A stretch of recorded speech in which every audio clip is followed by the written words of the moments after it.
Revolution and Represent 107.3 FM. My name is Tariq. Now, listeners, you may remember not too long ago we had a spoken word artist by the name of Suli came down, dropped a live session, and a lot of you were excited about that. I was excited this morning when I opened up a package, had no idea what it was.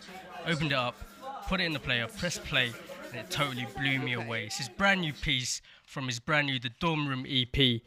I'm going to have to let spoken word do what it does best and let it speak for itself. Brand new Suli Breaks.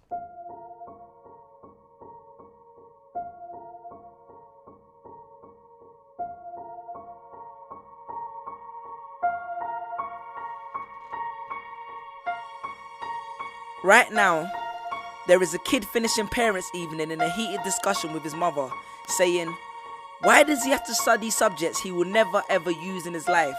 And she will look at him blank-eyed, stifle a sigh, think for a second, and then lie. She'll say something along the lines of, you know, to get a good job you need a good degree, and these subjects will help you get a good degree. We never had this opportunity when I was younger. And he will reply, but you were young a long time ago, weren't you, Mum? And she won't respond, although what he implies makes perfect sense, that society's needs would have changed since she was 16. But she will ignore him, grip his hand more sternly, then drag him to the car. But what she doesn't know is that she didn't ignore him just to shut him up. She didn't lie because they were just returning from parents' evening and an argument in the hallway would look bad on her resume. She won't lie because she's just spent the last 1 hour convincing a stern-faced teacher that she will ensure that her child studies more at home. No, she will lie simply because she does not know any better herself. Although her whole adult life she has never used or applied Pythagoras' theorem, pathetic fallacy, and still does not know the value of x, she will rely on society to tell her that her child, who has one of the sharpest minds in the school, is hyperactive, unfocused, easily distracted, and wayward. Students, how many equations, subjects, and dates did you memorize just before an exam never to use again? How many A grades did you get which were never asked for when you applied for a job? How many times have you remembered something 5 minutes just after the teacher said stop writing, only to receive your results 1 month later to realize that you were only 1 mark short of the top grade? Does that mean remembering 5 minutes earlier would have made you more qualified for a particular job? Well, on the application form it would have. We all have different abilities, thought processes, experiences and genes. So why is a class full of individuals tested by the same means? So does that mean Sherelle thinks she's dumb because she couldn't do a couple of sums? And if this issue is not addressed properly, it then becomes a self-fulfilling prophecy. Then every school has the audacity to have a policy on equality. The irony. Exams are society's methods of telling you what you're worth.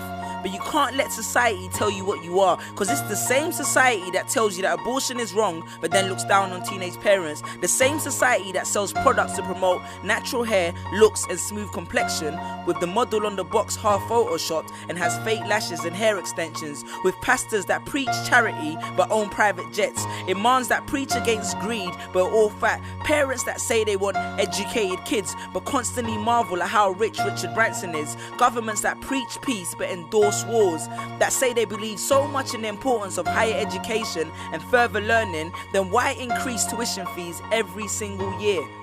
I believe Miss Jefferson when she took me into the office and said that my exams would be imperative to my success, because we was taught to always follow when Miss Jefferson led. But then I took Jefferson out of the equation and learned to think for myself. I realized we was taught to always follow when Miss led. The irony.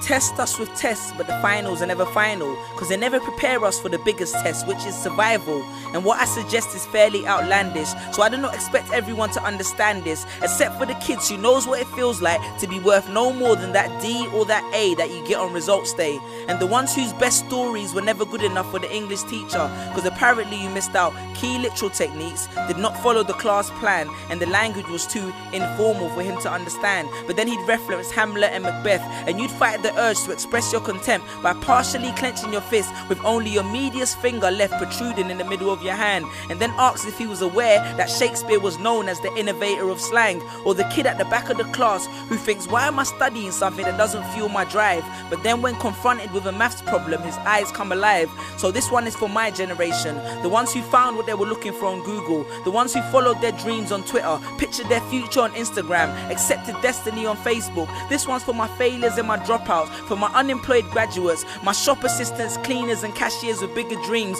my self-employed entrepreneurs, my world changers and my dream chasers. Because the purpose of why I hate school but love education was not to initiate a worldwide debate, but to let them know that whether 72 or 88, 44 or 68, we will not let exam results decide our fate. Peace.